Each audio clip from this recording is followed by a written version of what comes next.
It started off as one of the best days of my life, or so I thought. I was heading to my chemistry exam and I felt like I was on top of the world. I felt like I knew all the answers, that I would ace the chemistry exam and that nothing could go wrong. So I was walking to the class. I climbed the stairs and went up to the exam room and I sat down. And it seemed like I knew all the answers, and I answered each question like this.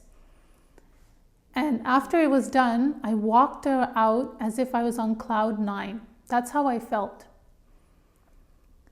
Somehow I took the metro home and I came in my house and I had so much energy. I had so many thoughts that were racing and I didn't know what to do with them. And then came the night, only that I didn't sleep. I was awake the whole night. I had my chemistry book open. I was looking at the different equations or the formulas, the chemical formulas, and everything made sense in my head. And then I brought my little sister and I was explaining to her all the formulas, and this is how it works, and this is how the earth came together. And everything just seemed like to fall in place. Only the next day, I didn't fall asleep again. And then the day after, the same thing. And this went on for 7 days. For 7 days straight, I did not go to sleep. And you would think that if you don't go to sleep, you're going to be tired. But actually, each day, my energy increased more and more and more.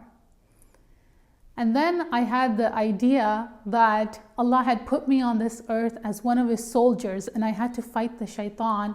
And I had to get everybody on board and make them soldiers and make them fight the Shaytan too.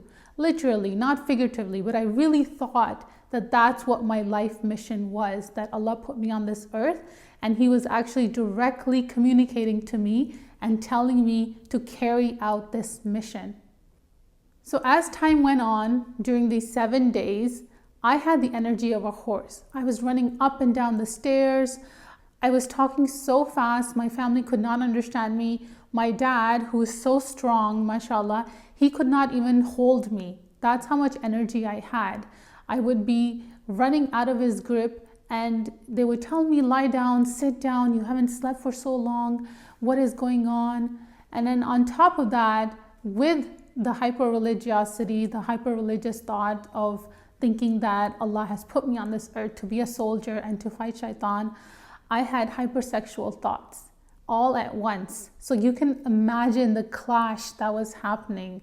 On one side, I was feeling super religious. I was praying, I was reading Quran, and on the other side, in my head, in my body, I was feeling hypersexual.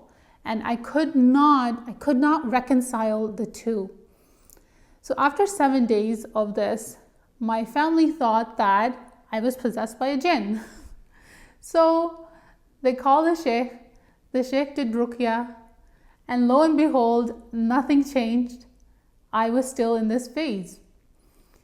And then they finally realized, okay, this is not, the shaykh actually said that this is not a jinn possession, that if it was, this ruqyah would have worked and she would have been fine.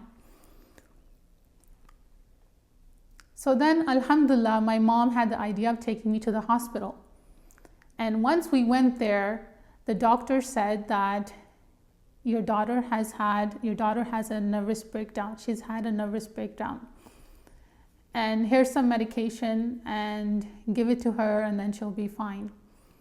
So they sent me home with some medications. I don't know which ones they were, but they said just take it for a while and you'll be fine. So they didn't give me any diagnosis. They didn't tell me that what I was going through was actually a manic episode. I went home, I took the medication, and after a month, things seemed to get better. So I thought, okay, this is what the doctor said. You take the medication, once you feel better, you don't need to take it. It's like kind of like a headache. You take the pill, you take Tylenol or Advil when you have the headache. Once the headache is gone, you stop taking the medication. Only 2 years later, this episode returned. And this time it hit hard. because it ended up breaking so many of my relationships. And at that time, the doctors finally diagnosed me with bipolar disorder. And I realized that what I had 2 years ago and now, what I had now, is a manic episode. And sadly, many people don't recognize the signs of a mania episode. Many people either think, or many Muslims either think, first of all, it's a jinn possession, it's a nervous breakdown, or something else, or a combination of two. They're just stressed. The person doesn't know what's going on. But unfortunately, this knowledge about mania is so lacking in our community. Here are 7 early warning signs of mania.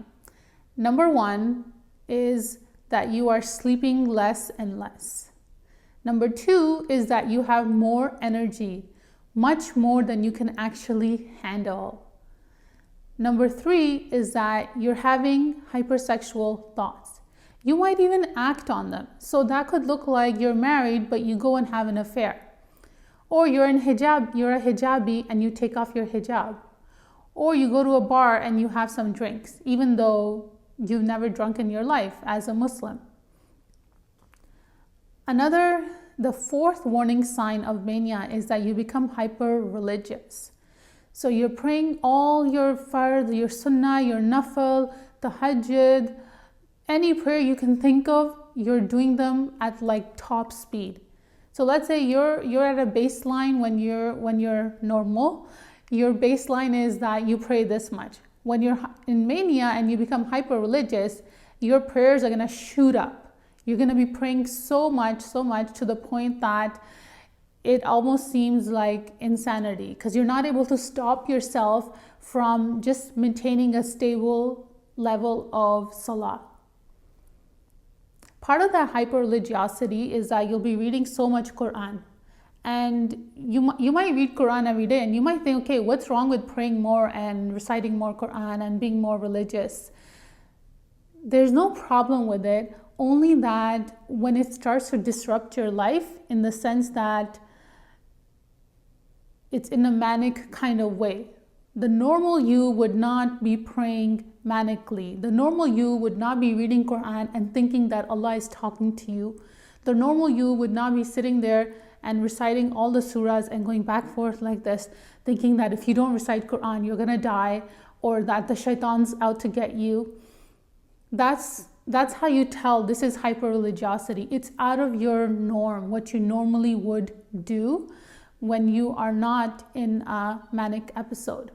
So those are 4 signs. The 5th is that you're having hallucinations or delusional thoughts. Most often you'll be having hallucinations. That could be auditory hallucinations, so you're hearing things that are not there, or you're having visual hallucinations, you're seeing things that are not there.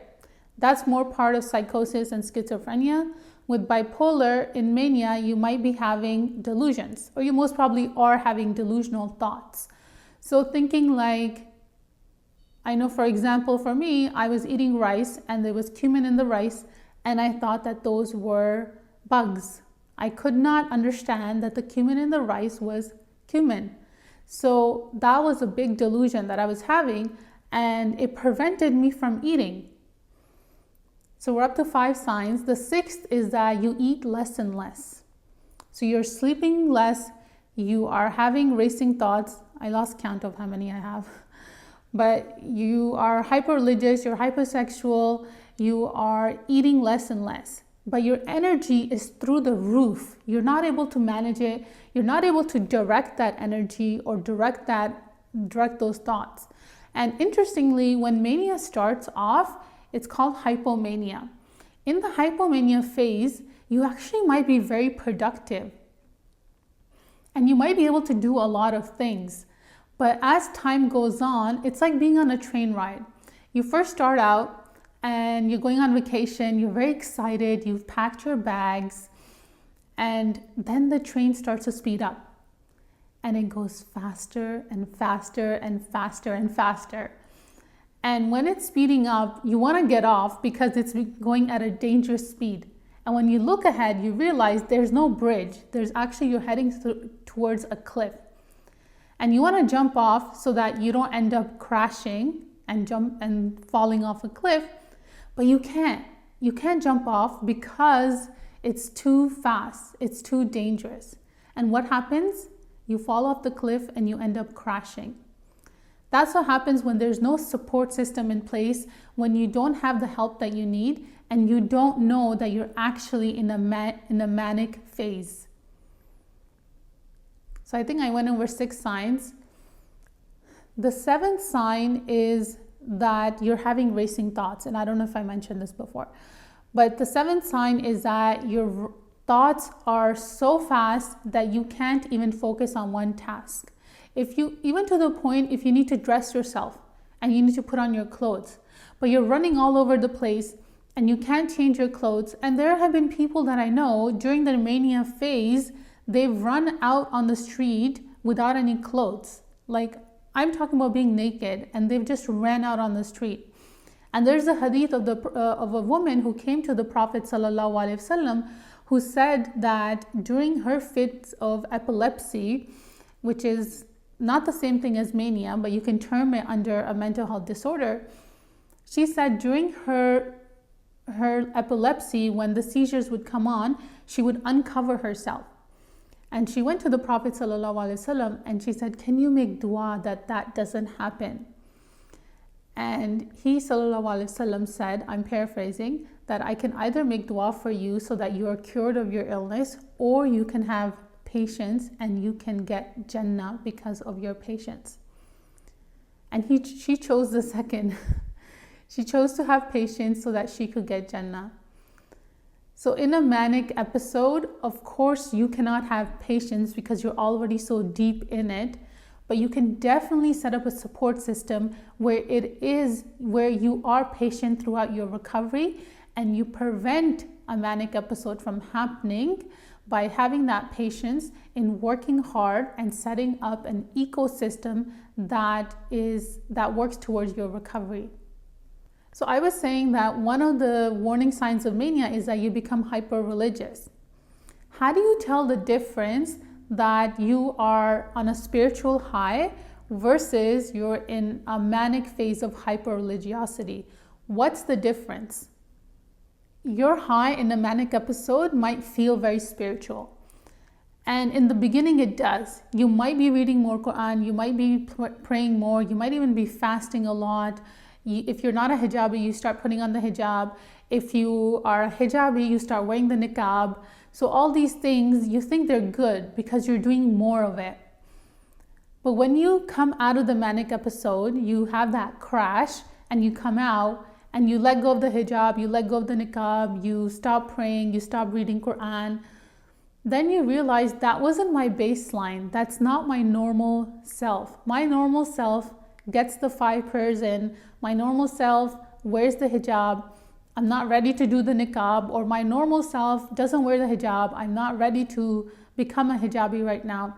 So when you come out of the manic episode and you feel those things leaving and you stop doing them, that is your normal baseline. And to tell the difference that this is a manic high rather than a spiritual high is that it starts to interfere in your life. So for example, you're praying so much and you're reading so much Quran that you're forgetting to eat, and it's making you more and more manic. Maybe you're having delusional thoughts that Allah is talking directly to you. That's not a spiritual high. That is hyper-religiosity in a manic episode. So that's how you tell the difference. You look at what is my baseline, what is my normal self, what do I do when I'm not manic? What do I do at that point? And then when I'm in mania, what are the things I kind of ramp up that are not part of my normal self? Unfortunately, when you're in the mania episode, you're not going to have that insight.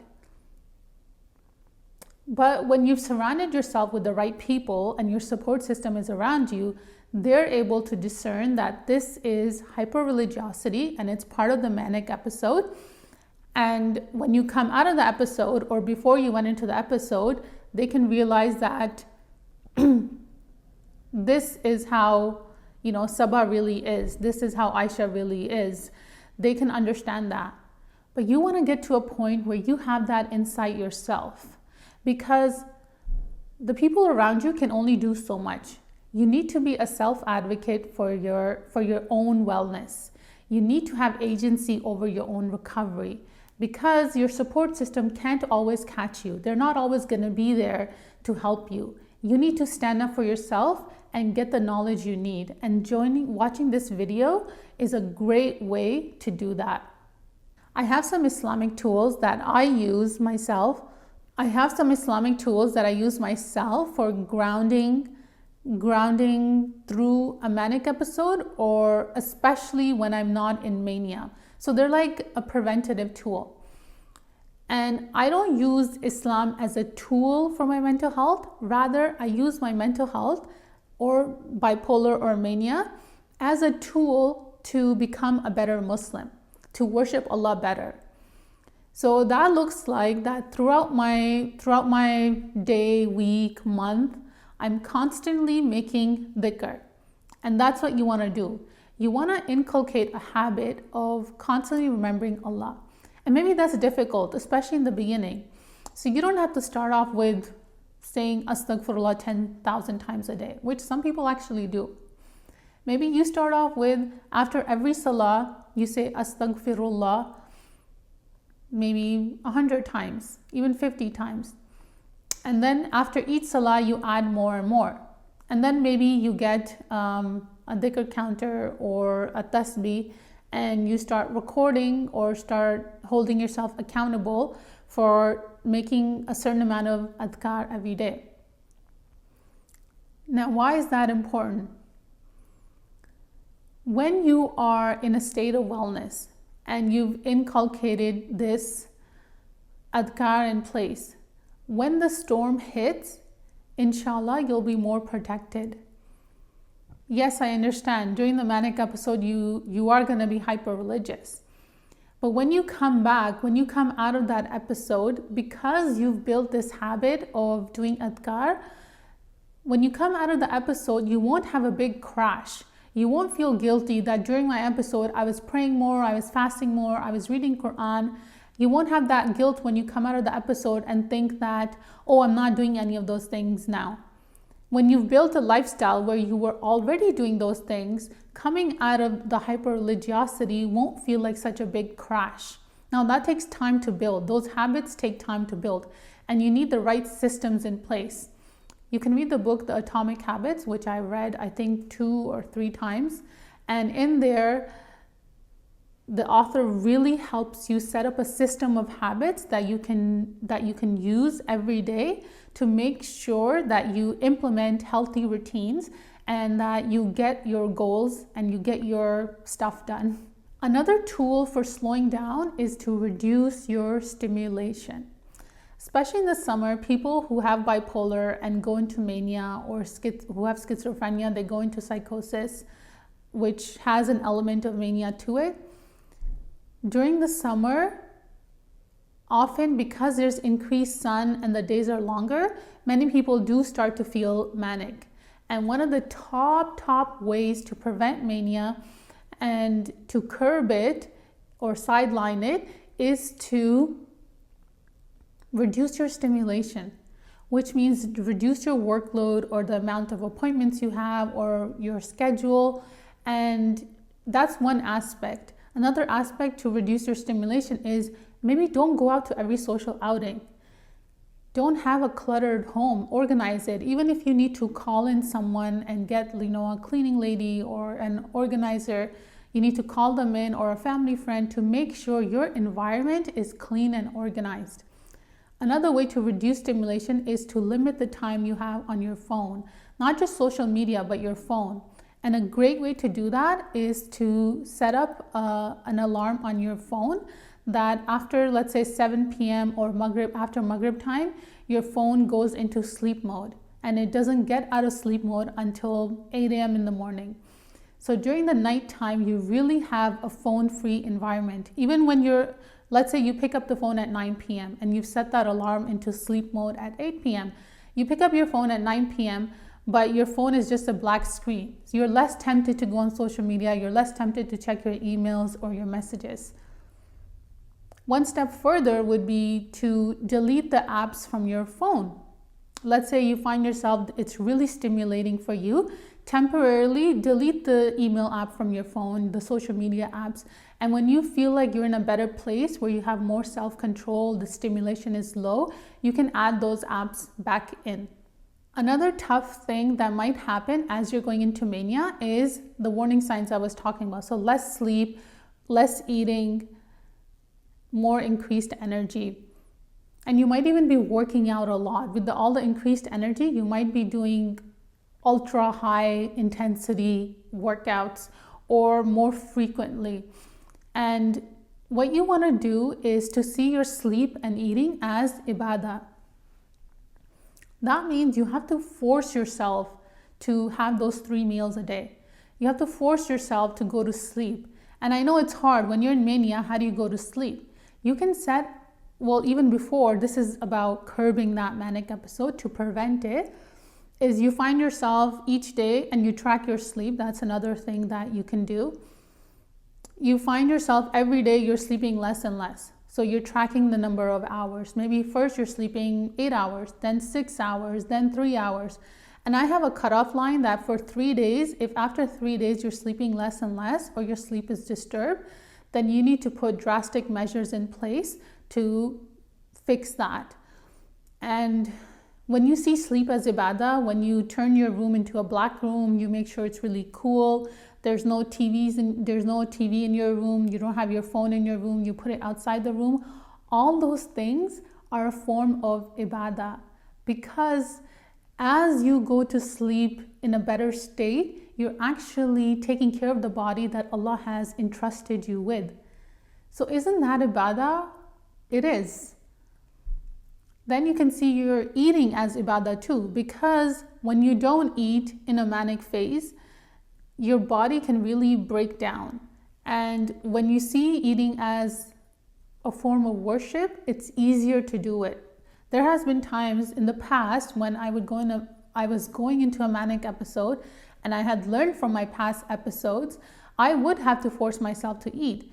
And sometimes it meant that, in the rice, I'm not going to put cumin. It's just going to be white rice. It's just going to be, and now I don't do white rice because I'm on medical ketogenic therapies or medical ketogenic therapy.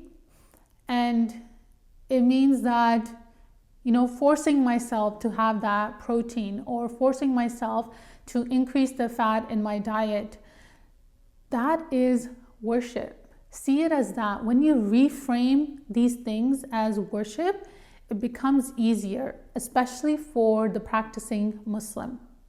How do you know when to call the doctor or 911 or a crisis line? When you find things are getting out of hand. So for a simple thing like you're driving and you see the headlights of another car, and although to everyone it might look like 2 eyes and then the front is like the mouth, but when you're driving you can't help it but notice that, and so much so you start to think that the cars are alive because they have eyes and they have a mouth. So that's an example of a delusion you might have, and because you can't shake it off, it just keeps coming back again and again, and it starts to disrupt your ability to drive. That's a warning sign. Another warning sign is that for 3 days your sleep has been disturbed and you're sleeping less and less. Another warning sign is that maybe you're eating only once a day or not even eating the whole day. Those are warning signs, and that's a time to either call your psychiatrist or call a crisis line. When it's gone too far and you haven't called your doctor is like the first line. If you're able to get in touch with them, they can maybe adjust your medication, or they can, if you're on medication, or they can give you some tools. They can bring you in for an appointment. They can send you to another resource. That is the first line of defense. It might be that you're too far into it. That's when you call a crisis line. And many communities, they have local crisis lines. There is there's national crisis lines in your country. So always have those resources in hand. You can even put their phone number in your phone, and you can put it as a favorite so that when you need them, you can call them right away. When you find that it's gotten too dangerous and you're having suicidal attempts, you are so out of touch with reality that you can't even function, that you're having slurred speech, you're not making any sense, that's when someone else needs to call 911. And it might be that you have enough insight that you can call 911 yourself. It's good to have people around you, to surround yourself with people who actually know what is going on and they can get the help that you need. So a manic action plan is to know your baseline. Know that, when it comes to my ibadah, this is how much I pray, this is how much Quran I read, this is how I dress. And it's okay to aspire for higher goals. That's true. But if overnight you go from praying 10% to 110%, then there's a problem. If overnight you go from reading 1 page of Quran a day to trying to read the whole Quran in 1 day, then that's a problem. It doesn't mean I'm telling you don't increase your ibadah, don't pray so much. That's different. But if you're going into hyper-religiosity, a manic plan is to know your baseline and to stick to that.